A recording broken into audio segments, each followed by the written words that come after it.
वाल्मिक कराडच्या अडचणी आणखी वाढण्याची शक्यता आहे। काळ्या धंद्यातून 2000 कोटींची संपत्ती जमवल्याचा सुरेश धस यांचा आरोप आहे। एनडीटीव्हीला दिलेल्या एक्सक्लुझिव्ह मुलाखतीत धस यांनी या संदर्भातली माहिती दिली आहे। मला असं वाटतं 1000 कोटीच्या पुढे जाईल ते 1000-2000 कोटीच्या सापडायला ना आता हे संपल्यावर मोर्चा संपल्यावर पठ्ठे आलता ते म्हणलं कोणत्या तरी पार्क मध्ये अॅमिनोरा पार्क शेजारीच आहे अॅमिनोरा पार्क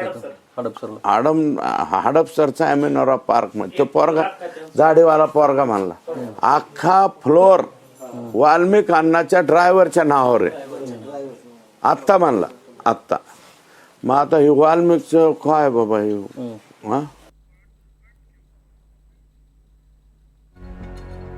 प्रतिनिधी मोहसिन शेख आपल्याला या सगळ्या संदर्भात अधिकची माहिती सविस्तरपणे देणार आहेत। मोहसिन, वाल्मिक कराडच्या अडचणी आणखी वाढण्याची शक्यता आहे।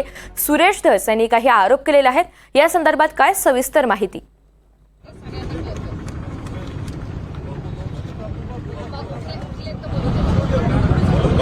कराडच्या आता अडचणी वाढू शकतात, त्याची वेगवेगळी कारणं देखील आहेत। आताच आपण सुरेश धस यांचं जे बाईट बघितला त्यात त्यांनी स्पष्ट म्हटलं आहे की वाल्मिक कराडने 2000 कोटी रुपयांची संपत्ती जमवली आहे। त्यांनी वेगवेगळे गंभीर आरोप केले।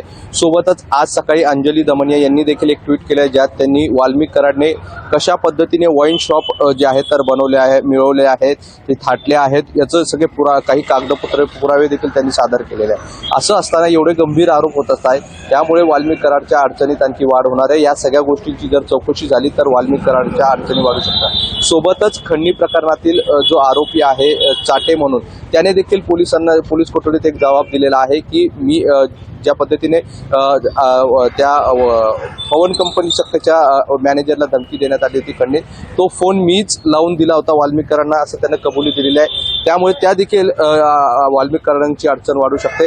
त्यामुळे ह्या तिन्ही गोष्टी लक्षात घेतल्या वाल्मिक कराड हा चांगलाच अडचणीत येऊ शकतो। आणि सुरेश धस यांनी ज्या पद्धतीने आरोप केले आहेत 2000 कोटी रुपयांची मालमत्ता आहे, तो प्लॉट कुठे आहे, या सगळ्या गोष्टी देखील त्यांनी सांगितल्या आहे। या सगळ्या गोष्टींची जर चौकशी झाली, आता कागदच आता एक कागद जे आहे तर समोर येत आहेत। अंजली दमनिया यांनी जे सकाळी कागद समोर आणला आहे त्यात स्पष्टपणे दिसतोय की वाल्मिक कराडच्या नावावर वाईन शॉप आहे आणि ह्या कशा नियम बाह्य पद्धतीने मिळवण्यात आलेला आहे असा देखील आरोप होतोय।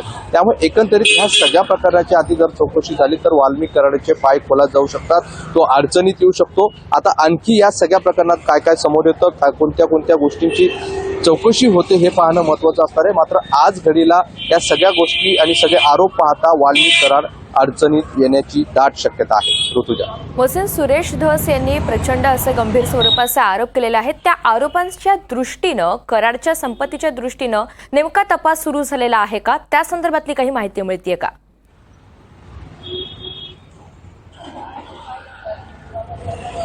आता जर आपण बघितलं तर खंडणी प्रकरणात वाल्मिक कराडला अटक करण्यात आलेली आहे। मात्र जेव्हा न्यायालयात त्याला हजर करण्यात आलं त्यावेळेस सीआयडीने एवढं हे देखील म्हटलं होतं की या सगळ्या प्रकरणातील आरोपी जे आहे खंडणीतले यांचा संबंध कुठेतरी खून प्रकरणाशी आहे आणि त्यामुळे तपास करतो, इथपर्यंत हा वाल्मिक कराड अडकलेला आहे। आता त्याच्या प्रॉपर्टीबद्दल जे आरोप होत आहेत तर याची कागद देखील यायला सुरुवात झालेली आहे। आता अंजली दमनिया यांनी जे कागद समोर आणले ते आता मुख्यमंत्र्यांकडे देतात का किंवा गृह विभागाकडे चौकशीला देतात का, किंवा आणखी ह्या सगळ्या प्रकरणात कागद बाहेर आल्यावर नक्कीच वाल्मिक कराडची अडचण वाढू शकते। कारण आपण बघितलं तर बीड असेल, परळी असेल, अनेक मुख्यच्या जागेवर वाल्मिक कराडच्या जमिनी असल्याचा आरोप करण्यात आला होता। काही कागद देखील यापूर्वी देखील अंजली दमनिया यांनी जाहीर केले होते की कारखान्यांमध्ये असतील किंवा मुख्यच्या जागेवर वाल्मिक कराडने कशा जमिनी मिळाल्या याची अजून तरी तपासणी म्हणजे अधिकृत चौकशी सुरू झाल्याची माहिती मिळत नाहीये। मात्र ह्या सगळ्या आरोपानंतर SIT पथक आहे ते या सगळ्या प्रकरणात जर वाल्मिक कराडची चौकशी करणार असेल तर भविष्यात नक्कीच या सगळ्या प्रकरणाची चौकशी होऊ शकते आणि असं झालं तर वाल्मिक कराडच्या अडचणी नक्कीच वाढणार आहे। ऋतुजा, निश्चित, त्यामुळे सुरेश धस आणि त्यांच्या पाठोपाठ खरं तर अंजली दमनिया यांनी सुद्धा ट्विट करत हे आरोप केलेले आहेत। या संपूर्ण प्रकरणामध्ये आता नेमकी पुढे काय चौकशी होते आपल्याला पाहायचंय। मोहसिन, धन्यवाद सविस्तर माहितीसाठी।